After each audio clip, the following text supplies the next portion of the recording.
Flash back. రే చూస్తారేంట్రా వాయించండి. షూటింగ్ ఆపేసి అందరు ఇక్కడ రండి. కథ చెప్తాడు Ravi. Okay, picture number 1 please. Krishna గారు ఏం చేస్తున్నారు మీరు? బైక్ మీద తీసే సీన్ అది. బ్రేక్లు లేని బైకులు చూసాం మనం చూసాం కదా చాలా సార్లు. అసలు బ్రేక్ పడపడం తర్వాత వచ్చింది. అసలు బ్రేక్ అది లేదు.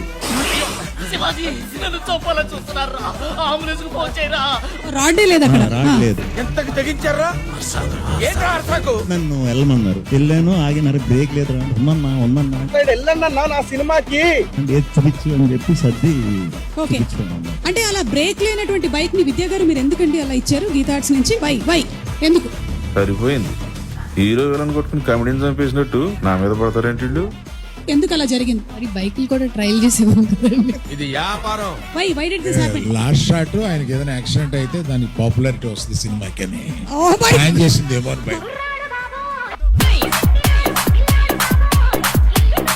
అప్పుడప్పుడు నేను ఎందుకు పుట్టినానా అనిపిస్తుంది సార్. నా తెల్లే మా అరవింద్ గారు ఇలా కూడా వైరల్ అవ్వాలనా? మాట్లాడుతున్నావు వైరల్ అయిపోతాం.